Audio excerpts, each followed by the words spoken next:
Number 4 कर्मयोगी लाल बहादुर शास्त्री।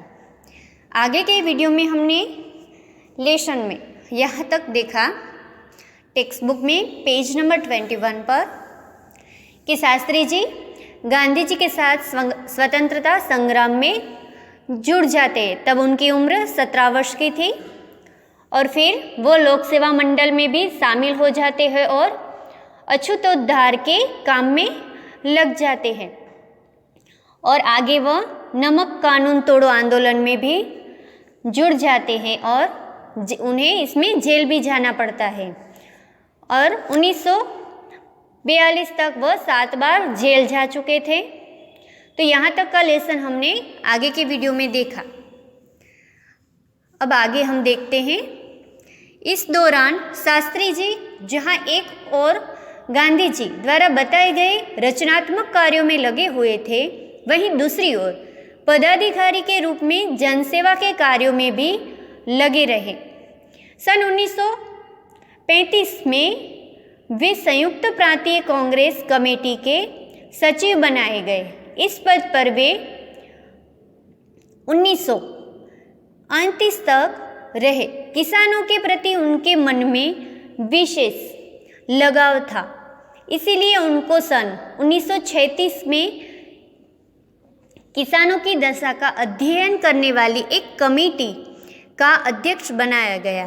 पूरी लगन के साथ काम करके उन्होंने अपनी रिपोर्ट प्रस्तुत की, जिसमें जमींदारी उन्मूलन पर विशेष जोर दिया।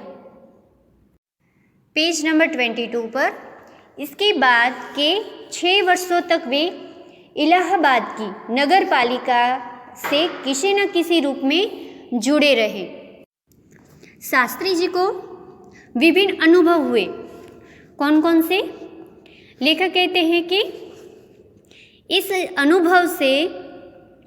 अनुभव ने भी शास्त्री जी के व्यक्तित्व और चिंतन को नागरिकों की समस्याओं से निकट से परिचित कराया।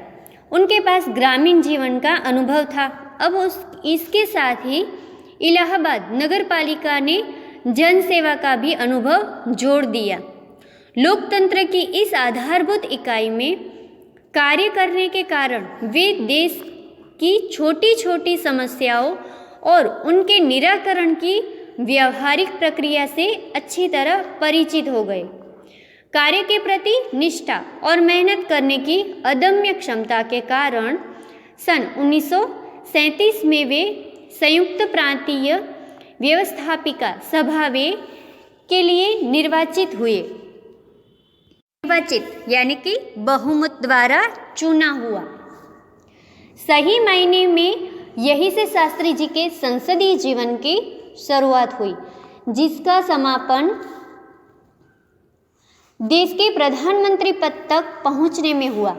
शास्त्री जी को भारतीय राजनीति की इतनी सही और गहरी पकड़ थी कि श्रीमती इंदिरा गांधी ने उन्हें अपना राजनीतिक गुरु मानते हुए कहा था कि उन्हीं के मार्गदर्शन में मेरा राजनीतिक जीवन शुरू हुआ। तो इंदिरा गांधी जी शास्त्री जी को क्या मानती थी? वह अपना राजनीतिक गुरु मानती थी और उन्होंने क्या कहा था कि उन्हीं के मार्गदर्शन में मेरा राजनीतिक जीवन शुरू हुआ। देश की आज़ादी के बाद उत्तर प्रदेश तथा केंद्र सरकार में शास्त्री जी भिन्न भिन्न पदों पर रहे। अब शास्त्री जी ने किन किन पद पर वो आयुक्त हुए हैं, ये हम देखते हैं कि स्वतंत्रता के बाद वो किन पदों पर आयुक्त हुए। तो उत्तर प्रदेश में उन्हें गृह मंत्री बनाया गया। बाद में पंडित नेहरू के अनुरोध पर वे केंद्र में आ गए। केंद्र में उन्होंने रेल और परिवहन, संचार, वाणिज्य, उद्योग और गृह जैसे महत्वपूर्ण मंत्रालयों में मंत्री पद पर संभाला। इन पदों पर रहते हुए शास्त्री जी ने अपनी जिस प्रशासकीय दक्षता का प्रमाण दिया, दक्षता यानी कि निपुणता, वह हमारे देश के लिए एक उदाहरण है। तो शास्त्री जी अपने कार्य से कि उनकी निपुणता थी वह अपने उनके इस कार्यों में दिखाई दी। अपने मंत्रालयों के कार्यों में उनका दृष्टिकोण अत्यंत व्यावहारिक तथा सभी प्रकार की औपचारिकताओं से परे होता था। वे अपने को कभी भी अपने पद के कारण ऊंचा नहीं मानते थे। उनकी बड़ी सीधी सी धारणा थी कि वे तो लोकप्रियता मिली ही कि वह जनता के शासक नहीं बल्कि जनता के सेवक है। तो यह शास्त्री जी की बहुत बड़ी ही विशेषता रही है कि वे इतने बड़े पद पर नियुक्त हो गए, पर वे अब जनता के शासक नहीं पर खुद को जनता के सेवक ही मानते हैं। ऐसी भावना से कार्य करने के कारण उन्हें अपना मंत्रालय में तो लोकप्रियता मिली ही, साथ ही साथ सारे देश में भी लोकप्रियता मिली। इसी लोकप्रियता का परिणाम था कि पंडित नेहरू के निधन के बाद देश ने उन्हें प्रधानमंत्री के रूप में स्वीकार किया। देश के इस महत्वपूर्ण पद पर रहते हुए केवल 19 महीने के छोटे से समय में उन्होंने जितनी सफलताएं और लोकप्रियता प्राप्त की वह एक उदाहरण है। शास्त्री जी के सामने अपना उद्देश्य बिल्कुल स्पष्ट था। उसमें किसी प्रकार का धुंधलापन भटकाव नहीं था। वे हमारे देश के अत्यंत महत्वपूर्ण पदों पर रहे और इन पदों पर रहते हुए स्वाभाविक रूप से वे अधिकार संपन्न भी थे, लेकिन उन्होंने हमेशा आत्मसंयम से काम लिया तथा अधिकारों से अधिक कर्तव्यों को तरजीह दी। तरजीह यानी कि प्राधान्य, अग्रिमता। उन्होंने इन सभी पदों पर कर्म को ही प्राधान्य दिया। शायद इसीलिए शास्त्री जी इतने अधिक लोकप्रिय भी हो सके। उन्होंने अलीगढ़ मुस्लिम विश्वविद्यालय के दीक्षांत समारोह यानी कि विश्वविद्यालयों का प्रमाण पत्र देने का उत्सव, तो इस समारोह में 19 दिसंबर 1964 को छात्रों को संबोधित करते हुए कुछ इस तरह से विचार व्यक्त किए थे कि आपके भविष्य की मंजिल चाहे जो कुछ भी हो, आप में से प्रत्येक को यह सोचना चाहिए कि आप सबसे पहले देश के नागरिक हैं।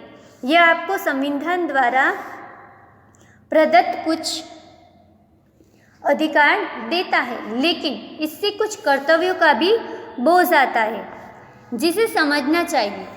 हमारा देश